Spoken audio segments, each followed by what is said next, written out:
সেদিন রাতে খাওয়ার সময় হেমলতা নিম্ন স্বরে পদ্মজাকে বললেন, পদ্ম, জি আম্মা, আমি হানিফকে খুন করিনি, কে করেছে তাও জানি না। কথাটি শুনে পদ্মজা খুব চমকায়, কারণ তার মা মিথ্যে বলে না। তাহলে কারা খুন করলো? পদ্মজা প্রশ্ন করলো। তাহলে শেষ রাতে মামার কাছে কেন গিয়েছিলে আম্মা? হেমলতা জবাব দেননি, খাওয়া ছেড়ে উঠে যায়। পদ্মজার ভাবনার সুতো কাটলো কারো পায়ের আওয়াজ শুনে। ঘাড় ঘুরিয়ে মোর্শেদকে দেখলো। মোর্শেদ পদ্মজাকে ঘাটে বসে থাকতে দেখে কপাল কুঁচকালো। এই সিরি, যা হেন থেইক্কা। পদ্মজার কান্না পায়, খুব খারাপ লাগে। নিঃশব্দে এক ফোঁটা জল গড়িয়ে পড়ে। তা আড়াল করে ব্যস্ত পায়ে বাড়ির ভেতর চলে যায়। কয়েক মাস পর পদ্মজার ম্যাট্রিক পরীক্ষা। 3 বোন বই নিয়ে সড়কে উঠল। পদ্মজার কোমর অবধি ওড়না দিয়ে ঢাকা। পূর্ণা এক নাগাড়ে বকবক করে যাচ্ছে। স্কুলে যাওয়া অবধি কথা বন্ধ হবে না। মাঝে মাঝে জোরে জোরে হাসছে। মেয়েটার হাসির রোগ আছে বোধহয়। একবার হাসি শুরু করলে আর থামে না। পদ্মজা বারবার বলছে, আম্মা রাস্তায় কথা বলতে আর হাসতে মানা করেছে, চুপ কর না।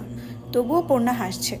বাড়ির বাইরে এসে সে মুক্ত পাখির মতো আচরণ করে। তাকে দেখে মনে হয় খাঁচা থেকে মুক্ত হয়েছে। পদ্ম, ওই পদ্ম, খাড়া। পদ্মজা ক্ষেতের দিকে তাকালো। লাবণ্য ক্ষেতের আইল ভেঙে দৌড়ে আসছে। লাবণ্য আর পদ্মজা এক শ্রেণীতে পড়ে। লাবণ্য কাছে এসে হাঁপাতে থাকলো। শান্ত হওয়ার পর 4 জন মিলে স্কুলের উদ্দেশ্যে হাঁটা শুরু করলো। বাংলা পড়া শিখে এসেছিস আজ? পদ্মর প্রশ্ন। আগ্রহ করে লাবণ্য বলল, আরে সেরি, বাড়ির শুদ্ধ ভাষায় কথা কইলে বাইরেও কইতে হইব নাকি? আমি আঞ্চলিক ভাষা পারি না। লাবণ্য অসন্তোষ প্রকাশ করল। সে অলন্দপুরের মাতব্বর বাড়ির মেয়ে। তাদের বাড়ির সবাই শিক্ষিত, তবুও তারা আঞ্চলিক ভাষায় কথা বলে। পরিবারের 2-3 জন সদস্য ছাড়া, আর পদ্মজার 14 গোষ্ঠী মূর্খ। 2-3 জন ছাড়া, তবুও এমন ভাব করে আঞ্চলিক ভাষা নাকি পারে না। সত্যি আমি পারি না। ছোট থেকে আম্মা শুদ্ধ ভাষা শিখিয়েছেন, উনিও বলেন, তাই শুদ্ধ ভাষায় কথা বলতেই আরাম পাই। পূর্ণা তো পারে। আমার চেষ্টা করতে ইচ্ছে হয় না। ইচ্ছা বাদ দে, শোন, কাইল আমার বাড়িত নায়ক নায়িকা আইব। পূর্ণা বিগলিত হয়ে প্রশ্ন করল, কেন আসবো? কোন নায়ক? শুটিং করতে? ছবির শুটিং? পদ্মজা এসবে কোনো আগ্রহ পাচ্ছে না। পূর্ণা খুব আগ্রহ বোধ করছে। সপ্তাহে একদিন সুমিদের বাড়িতে সাদা কালো টিভিতে সে ছায়াছবি দেখতে চায়। তাই অভিনয়ের শিল্পীদের প্রতি তার আগ্রহ আকাশ ছোঁয়া। পূর্ণা গদগদ হয়ে প্রশ্ন করল, কোন নায়ক নায়িকা? বলো না লাবণ্য আব্বা। দাঁড়া, মনে করি। পূর্ণা কৌতূহল নিয়ে তাকিয়ে আছে। লাবণ্য চোখ বুজে মনে করার চেষ্টা করলো। এরপর মনে হতেই বলল, লিখন শাহ আর চিত্রা দেবী। তুমি আমার ছবির নায়ক নায়িকা। হ। স্কুলে যাওয়ার পুরোটা পথ লাবণ্য আর পূর্ণা ছায়াছবি নিয়ে আলোচনা করলো। মূল বক্তব্যে ছিল লিখন শাহ। দিনটাকে পদ্মজার অলক্ষণে মনে হচ্ছে। সকালে উঠে দেখলো লাল মুরগিটার একটা বাচ্চা নেই।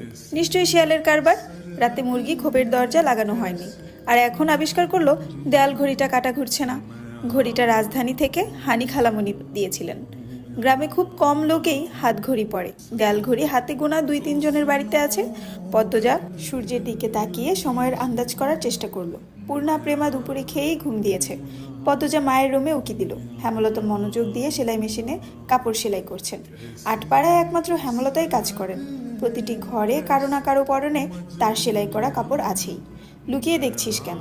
ঘরে আয়। হেমলতার কথায় লজ্জা পেল পদ্মজা। না আম্মা, কাজ আছে। পানি দিয়ে যা। হেমলতা জগ বাড়িয়ে দেন। পদ্মজা জগ হাতে নিয়ে বলল, আম্মা, সদকা কোন মুরগিটা দেব? হেমলতা গতকাল স্বপ্নে দেখেছেন বাড়িতে আগুন লেগেছে, তাই তিনি সদকা দিবেন বলে মনস্থির করেছেন। সকালেই পদ্মজাকে মনের কথা জানালেন। সাদা মোরগটা দিয়ে দিস। মুন্না কি আসছে?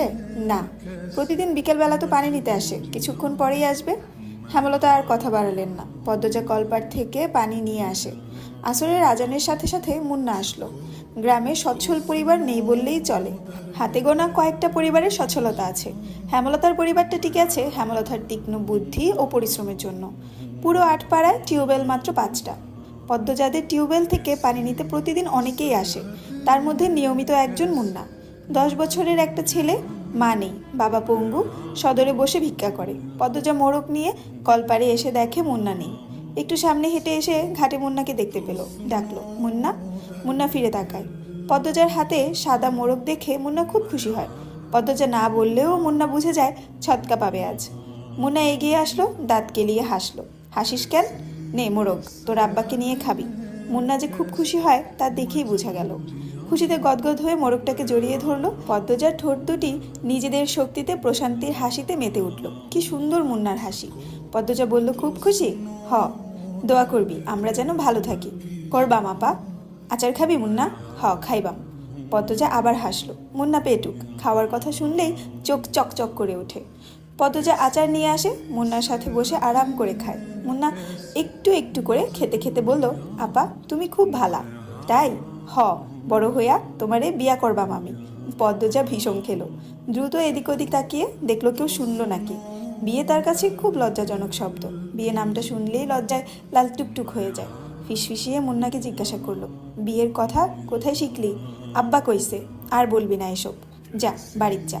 পদ্মজা তড়িঘড়ি করে বাড়ির ভেতর চলে যায়। রান্নাঘরে ঢুকে দেখলো হেমলতা রান্নার প্রস্তুতি নিচ্ছেন। সন্ধ্যার পর বিদ্যুৎ থাকে না, হারিকেন জ্বালিয়ে রান্না করতে হয়। প্রতিদিন ঘরে একটা হারিকেন আর রান্নাঘরে একটা হারিকেন জ্বালানো অনেক খরচের ব্যাপার। তাই তিনি বিকেলের রাতের রান্না সেরে ফেলেন। আম্মা আমি রাঁধি? না লাগবে না, সাহায্য কর শুধু। পদ্মজা চোখ ঘুরিয়ে দেখলো কি কাজ করা যায়। কোনো সাহায্যের প্রয়োজন নেই। হেমলতা নির্বিকার ভঙ্গিতে বললেন, লাউ নিয়ে আয়। ছিঁড়ে আনবো? না, লাহারি ঘরে আছে। লাহারি ঘরে নাই। পদ্মজা মায়ের আদেশ পেয়ে যেন চাঁদ পেয়েছে এমন ভাব ধরে দ্রুত ছুটে যায় লাউ আনতে।